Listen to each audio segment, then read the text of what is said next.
Coucou, c'est Rao.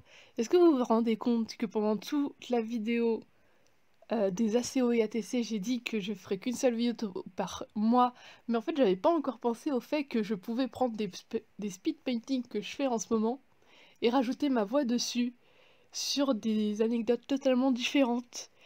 Et entre autres, ce que j'ai envie de faire en fait, c'est de la critique de. Et ce que j'ai envie de faire en fait pendant ces temps-là, c'est de faire de la critique de films d'animation ou de d'autres trucs de la culture populaire. Parce que du coup, je les regarde.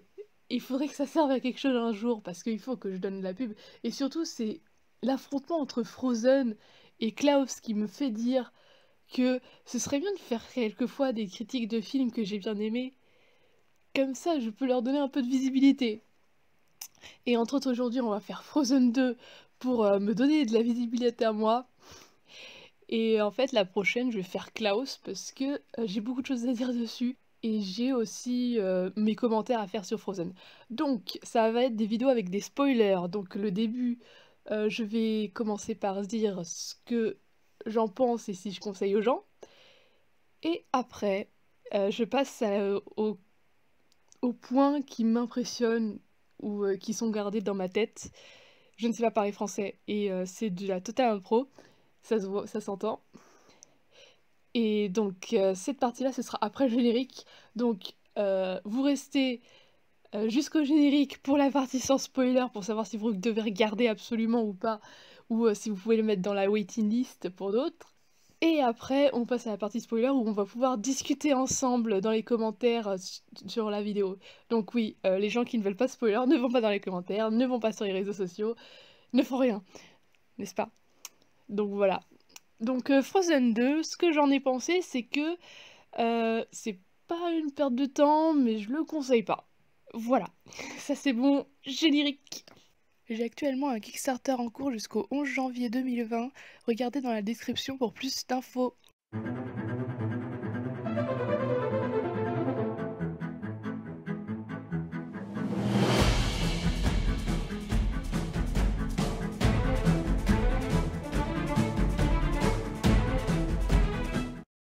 Donc maintenant qu'on est passé dans la zone spoiler, et c'est toujours ce magnifique générique que j'ai eu pour les ACO ATC, je vais en faire un où je vais faire de l'animation, je vous le promets. Mais il va attendre un peu. Le temps que j'ai une idée de génie, surtout. J'ai pas d'idée pour les. Je n'ai vraiment pas d'idée pour ce générique. Bref, on va arrêter de parler de n'importe quoi.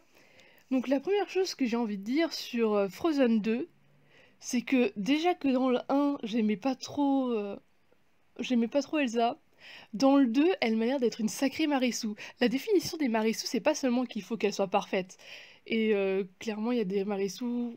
T'as l'impression que c'est Marissou, mais elles sont pas parfaites. C'est juste que la Marissou, les lois de l'univers doivent se modifier pour arranger la Marissou, voilà. Et c'est pareil pour le Carestou. Et du coup, ça te donne ce sentiment d'irréalisme. Voilà, parce que tout est bien pour elle. Et Elsa, elle a ce côté-là parce que elle arrive à vite trouver les solutions. Bon, elle peut être intelligente, ça va. Mais au début, ça va vraiment très très vite. On a les chansons, genre on a plein de temps de chansons. Et puis dès qu'il y a les mystères, elle trouve des solutions, elle change d'avis d'un coup. Ses choix ne sont pas considérés comme faux. Genre, il y a plein de problèmes à cause de ses choix, mais au final, elle n'en voit pas les conséquences d'une façon à lui dire que ce qu'elle a fait, c'est mal. Genre, même quand elle libère les esprits, euh, tu t'as envie de dire que c'est mal, et du coup, elle doit sauver le village, mais ça donne pas ce sentiment-là. Je sais pas, j'ai pas eu ce sentiment-là que elle devait se sentir mal par rapport à ça. J'avais plutôt l'impression qu'elle était contente d'avoir libéré les esprits et d'avoir presque détruit Arendelle.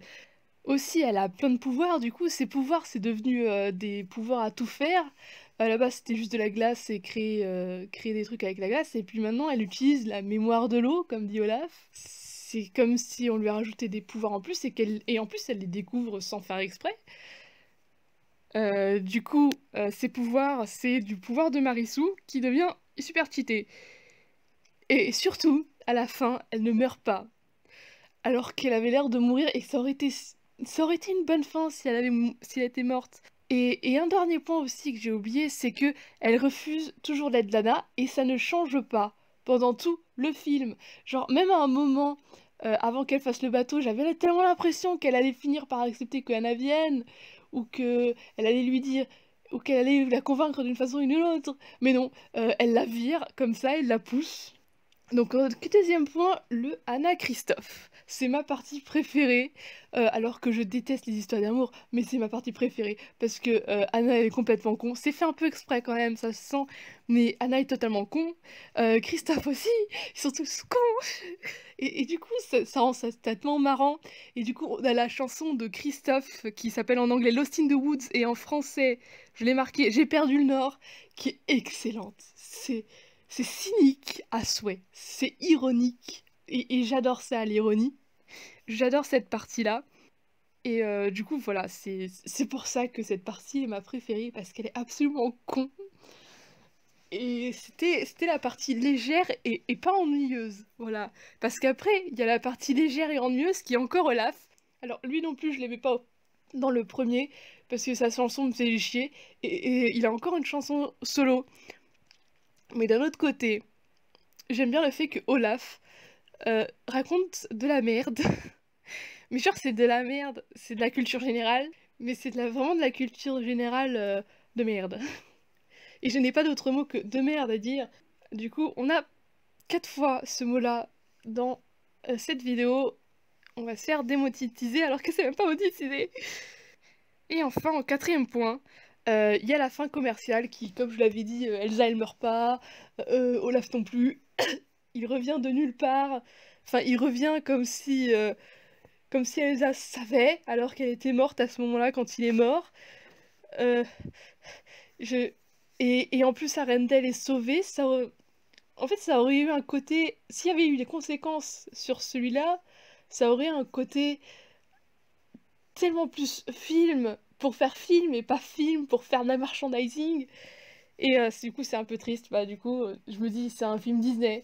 Et ça fait que le film, du coup, je m'en fiche. Je n'en ai cure de ce film. Et du coup, toutes les critiques qu'on peut lui faire, pour moi, ça se résume par c'est du Disney, hein. C'est Disney qui refait ses remakes live. C'est Disney qui est passé de la 2D à la 3D parce que ça faisait gagner plus d'argent. Et voilà, quoi. Je suis pas convaincue par Disney de base. Et je perds foi en Disney à chaque film qui sort.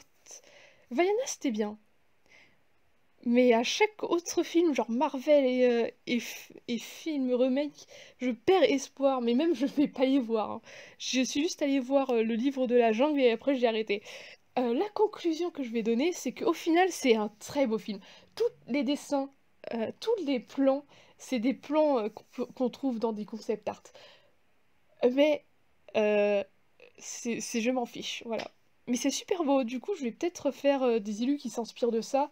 Au moins s'inspire du design. Au pire, je vais faire une copie d'écran totalement euh, irrespectueuse. C'est le deuxième point positif du film, c'est que c'est beau. Donc voilà, ça c'était pour Frozen 2.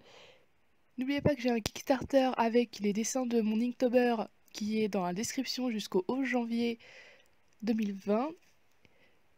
Et n'hésitez pas à vous abonner, à liker la vidéo et surtout abonnez-vous à mes comptes Insta, Facebook et Twitter pour avoir toutes les nouvelles. Sur ce, à bientôt, bye bye!